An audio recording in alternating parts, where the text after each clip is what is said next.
Hola a todos. Eh, para aquellos que no me conocen, yo soy Andrés González Garrido, profesor investigador titular del Instituto de Neurociencias de la Universidad de Guadalajara. Y hace un tiempo comenzamos este debate sobre algunos de los tópicos esenciales de neurociencias, en particular de la memoria, tratando de llevar a ustedes la comprensión de eventos o fenómenos que son a veces de difícil explicación, pero tratar de ponerlos en el lenguaje más amable posible. Trataré en ese sentido de hacerlo. Habíamos hablado de la memoria y que la memoria tenía varias maneras de concebirse. Desde el punto de vista temporal, habíamos hablado de una memoria sensorial, una memoria un poquito más duradera, pero muy de corto plazo aún, y una memoria a largo plazo que podría durar toda la vida y que guardaba nuestros recuerdos de una manera que podríamos declararlos de manera consciente o de una forma en la que no podíamos accesar a ese recuerdo de manera consciente y no podíamos declarar o hablar de ese recuerdo, denominada como memoria procedural. Este tipo de clasificación en general, entonces nos lleva a la idea de que para generar un recuerdo, para almacenar algo que después podamos recuperar, primero tenemos que percibir los estímulos externos, codificarlos a un lenguaje que podamos entenderlos, por lo menos que nuestro cerebro pueda entenderlo. Habíamos hablado de un lenguaje, de códigos eléctricos, códigos magnéticos, y con esto podíamos formar una huella de memoria, a la cual llamábamos engrama, y esa huella que podía ser temporal o si recibía determinado tratamiento, convertirse en algo más perdurable, pues tenía que consolidarse, y esa consolidación se daba a través de las relaciones entre las diferentes neuronas, con un proceso que llaman potenciación a largo plazo, que ocurre solamente en determinados periodos del día. Ya veremos eso a posteriori, y eso nos permitía un almacenamiento de la información. El almacenamiento ese almacén de memoria, habíamos dicho que no estaba en un locus preciso, sino que involucraba a diferentes partes del cerebro y que se sostenía sobre las relaciones esas interneurales, y se construía, finalmente emergía de esas interrelaciones el constructo o lo que podemos recordar en nuestra mente. Para eso, entonces, para recuperar ese recuerdo, tenemos que tenerlo almacenado, y ese almacenamiento debe ser efectivo. Por supuesto que ha habido muchos modelos de cómo tratar de explicar la memoria y cómo tratar de definirla en diferentes aspectos. Y uno de los modelos muy interesantes, y además que dio lugar a modelos ulteriores de gran calidad teórica, es el modelo Atkinson-Shiffrin, basado en las entradas, lo que llamaban entradas ambientales. Nosotros estamos expuestos a todos esos estímulos desde el ambiente externo o el ambiente interno, y por supuesto lo registramos a través de nuestras capacidades sensoriales. Si es en la piel, los estímulos somestésicos, a eso le llamamos un registro áptico, pero si es en nuestro oído, a través del sonido, pues eso genera una memoria ecoica, es decir, podemos registrar, codificar y retener muy temporalmente esa onda de presión traducida a estímulos eléctricos en el oído, memoria ecoica, o memoria icónica si se trataba de la visión. Sin embargo, aquí cabe una pregunta: ¿son iguales? ¿Son iguales estas memorias? ¿Están equidistribuidas? ¿Es igual lo que yo puedo percibir con la yema de los dedos que lo que puedo percibir con mi espalda en términos táctiles? Por supuesto que no. Depende eso de la distribución de ciertos receptores, en este caso en la piel, que me permiten una distribución mucho más concentrada en las yemas de los dedos, pues me permiten una mayor sensibilidad discriminativa a ese nivel, con respecto a lo que podría pasar en otros lugares de mi cuerpo. Eso sucede también con los estímulos auditivos, porque preferimos aquellos que están dentro de la banda de estímulos auditivos del lenguaje, donde se ubica esta banda en términos de frecuencia. Pero igual pasa con la visión. O sea, nosotros tenemos una visión concentrada, una visión que llamamos foveal, porque depende de la fobia, una estructura muy particular que tenemos en la retina, en nuestros ojos, y que esa nos permite atender con mucha mayor resolución espacial. Imagínense como una cámara que está viendo con gran resolución los aspectos visuales, mientras que alrededor de esa estructura o la fobia, todas las regiones parafobiales, pues por supuesto no tienen la misma resolución. Por eso somos capaces de dirigir nuestra mirada hacia el objeto que queremos atender con más precisión, y esto vamos a comentarlo a posteriori, porque cómo recordar aquello que no se atiende adecuadamente.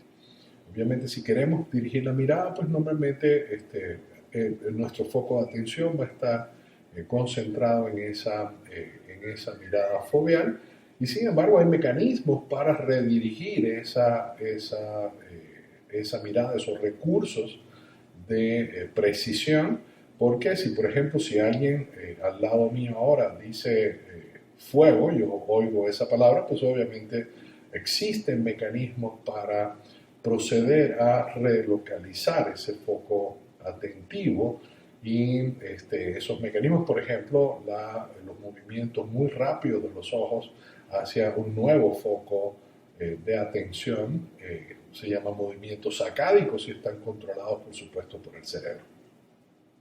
Este registro sensorial nos permite entonces almacenar, pasar a un almacén ya codificada esa información, pasar a un almacén a corto plazo que habíamos distinguido, aquel donde se guardaba la memoria, algo guardábamos en memoria con una respuesta eminentemente eléctrica, porque decíamos, hace falta nuevas neuronas para sostener un número de teléfono al cual vamos a comunicarnos y después no nos interesa recordar.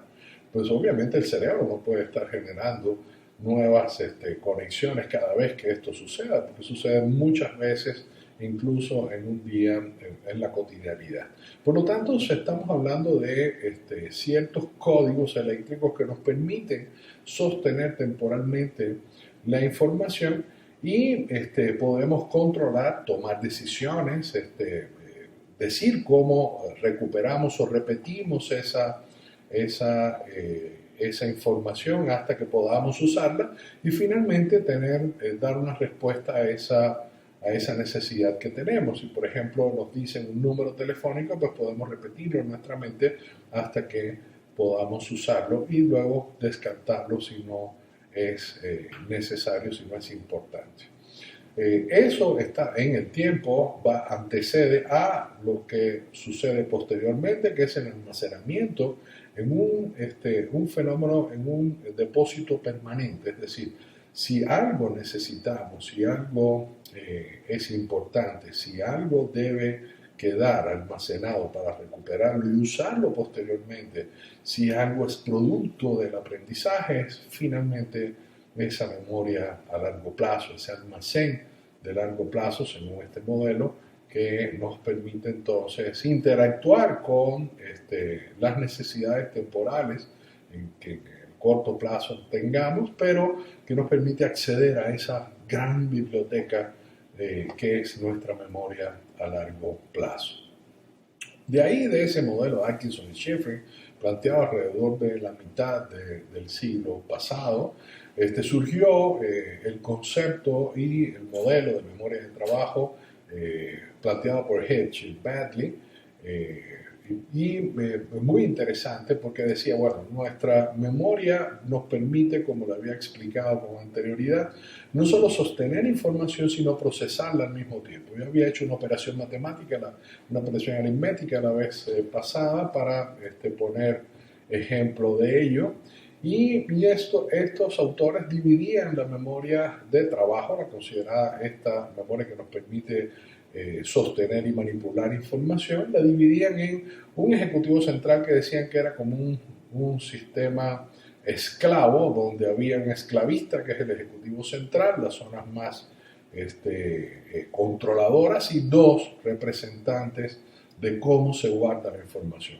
Una que puede ser verbal, o sea, el lazo fonológico, conocido así, y otra que es una representación visoespacial de esa memoria. Si ustedes, por ejemplo, ahora cierran los ojos e imaginan su habitación, obviamente pueden generar, sin tener que recurrir, al menos de forma explícita, a una recolección verbal de ella, ustedes pueden recurrir, pueden representar en su memoria cómo están distribuidos el buró, la cama, la lámpara, la tele si la tiene, un sillón, etcétera, etcétera, los libros, en fin, cómo está distribuida la habitación de cada uno.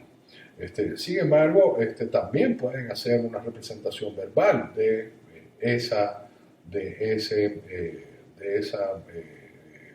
recuerdo, y esas representaciones, sin embargo, tienen distintas localizaciones cerebrales. El lazo fonológico, por ejemplo, está más sobre la región, involucrando las regiones del hemisferio izquierdo, mientras que las representaciones visoespaciales tienden a representarse sobre el hemisferio contralateral cerebral, sobre la región derecha, mientras y ese ejecutivo central, capaz de coordinar estas acciones, se representa en la corteza prefrontal, o sea, la región más anterior de nuestro cerebro. Posteriormente se introdujo un término que es el buffer episódico, para tratar de distribuir esa interacción entre el material verbal que guardábamos y, por supuesto, las representaciones visoespaciales. Y es muy importante la memoria de trabajo, valga la pena redundar en ello, porque es imposible que generemos una memoria a largo plazo desde el punto de vista declarativo si no hemos manipulado esa información, si no ha pasado por una estación de memoria a más corto plazo. Ahora, ¿se distribuyen en el cerebro esas memorias? Claro, hay una participación diferencial de diferentes regiones en términos o capacidades específicas de memoria. Por ejemplo, aquí, como ven en este diagrama, la corteza prefrontal pues está muy relacionada a ese ejecutivo central o ese sistema que designó Chavez, un autor muy importante, que designó un término que decía el sistema supervisor atencional, esa como escaneo que hace el cerebro todo el tiempo de todos los estímulos para poder estar interactuando con el ambiente y decidiendo en cada instante de tiempo qué es lo importante y qué no es importante. Por supuesto, el cuerpo estriado tiene ahí en amarillo, pues lo pueden ver en esa estructura, tiene que ver con la memoria procedural, esa que yo le ponía el ejemplo de montar una bici. Cuando aprendimos a montar una bici, pues es imposible saberlo, sin embargo tiene mucho que ver sobre todo con memorias de tipo motor, automatismos desde el punto de vista motor. Todos hemos tratado de conducir un auto y cuando empezamos a hacerlo necesitamos que la carretera sea un expressway de 18 vías, que tener un volante del tamaño del planeta, que nadie nos hable, nos diga nada, y aún así nuestra conducción es muy ineficiente. Sin embargo, con el paso del tiempo vamos automatizando ese proceso, vamos dedicándole menos recursos de procesamiento y podemos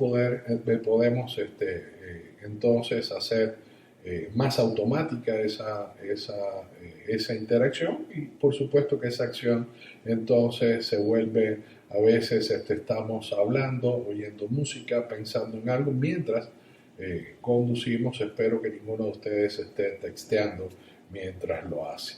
En la corteza cerebral también la memoria perceptual, la memoria semántica, es decir, la memoria de los significados de las palabras, las designaciones con las que hacemos, y eso nos permite ir más allá, ir a las generalizaciones de los conceptos. Esa está, por supuesto, distribuida en la corteza cerebral, y un fenómeno, una memoria en particular que le llaman priming.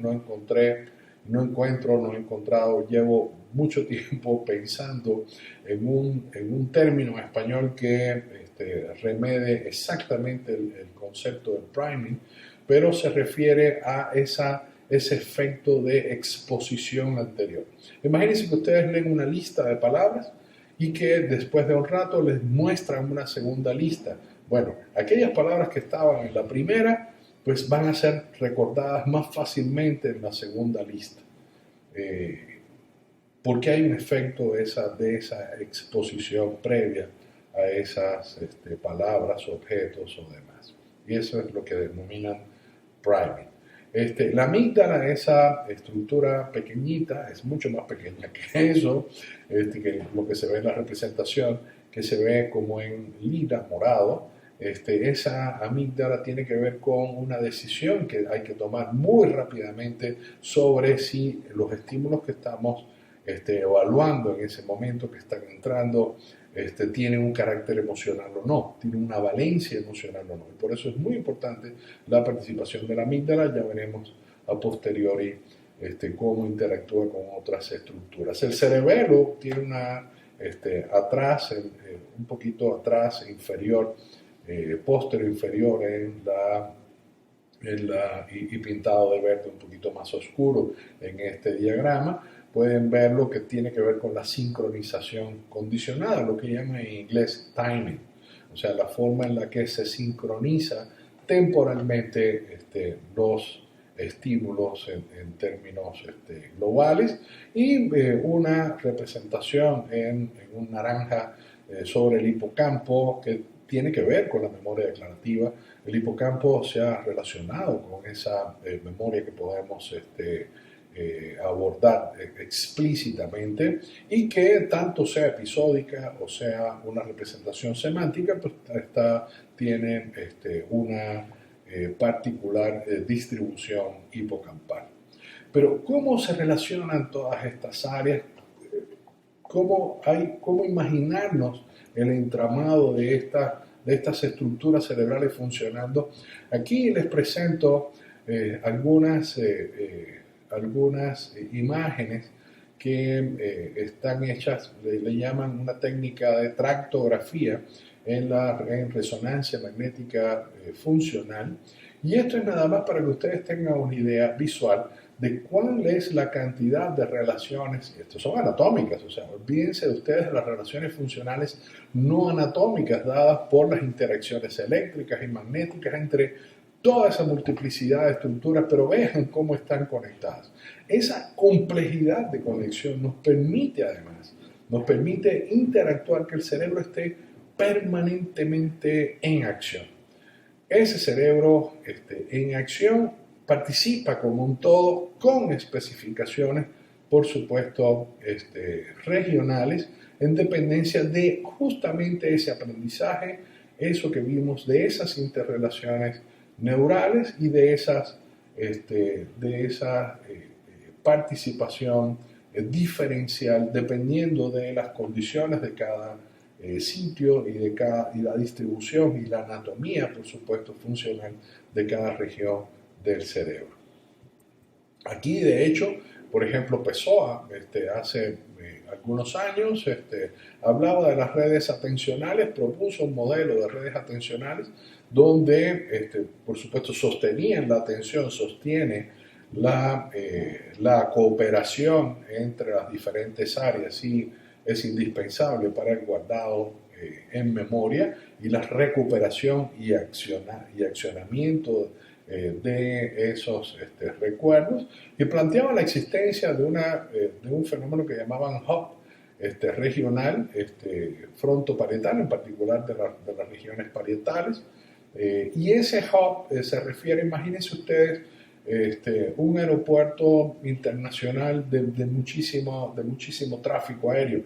Por ejemplo, el Charles de Gaulle de París, un aeropuerto internacional que tiene muchos arribos, muchas salidas, y que se conecta con todo el mundo prácticamente. Al mismo instante de tiempo están llegando aviones de Norteamérica, de Sudamérica, de Arabia, las zonas del Golfo, saliendo hacia Europa del Este, hacia Europa Oriental, hacia Europa, Europa continental, en fin.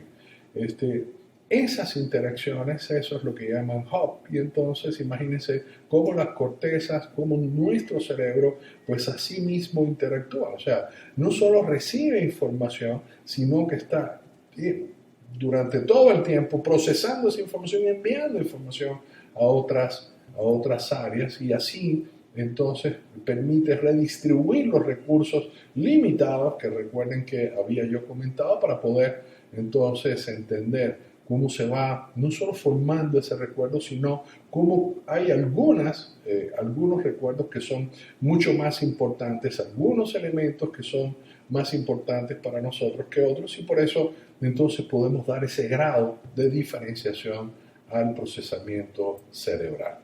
Mesudan, un poquito más adelante, planteaba, no quiero que esto se convierta en una tragedia llena de ecuaciones y de problemas físicos, pero las interacciones entre las redes neurales, entendida una red neural como ese grupo de neuronas, esa asociación funcional de esas celulitas que habíamos visto en la vez pasada en el cerebro, y cómo esas redes, hay algunas redes que son más estables y otras redes que se van haciendo y conformando o reconformando con nuestro aprendizaje.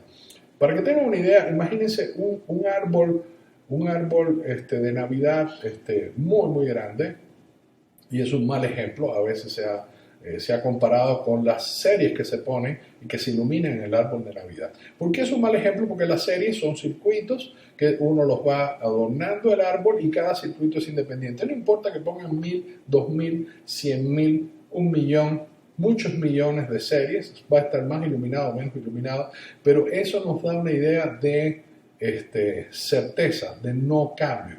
Sin embargo, el cerebro está cambiando. Imagínense que en ese árbol, todas esas series, dependiendo de una serie de variables como del ángulo en que yo lo mire, de la cantidad de luz externa que haya, de si es de día, si es de noche, pues entonces la iluminación varía. Iluminación que puede ser mayor o menor, y va cambiando y van reconfigurándose nuevas conexiones entre esas series, incluso algunas que no tenían que ver unas con las otras, y de repente hay series que son rectoras. O sea, hay algunas redes que son rectoras de esta acción que pasa entre todo el cerebro. Esa nos permite esa interacción que les había comentado con anterioridad, y que lo van a ver en la literatura como top-down, bottom-up, o sea, una interrelación donde existen controles que vienen basados en nuestra experiencia, basados en lo que esperamos que vamos a enfrentar y que nos harán recordar determinadas cosas, o que podemos usar nuestros recuerdos para viabilizar el procesamiento de los estímulos que están entrando, o ese engranaje que nos permite recibir estímulos desde la periferia, y que puede guiar nuestra acción a partir de la estimulación que recibimos en bottom-up. Todo eso, toda esta complejidad es un tema obviamente muy debatido, y por supuesto que continúa bajo debate.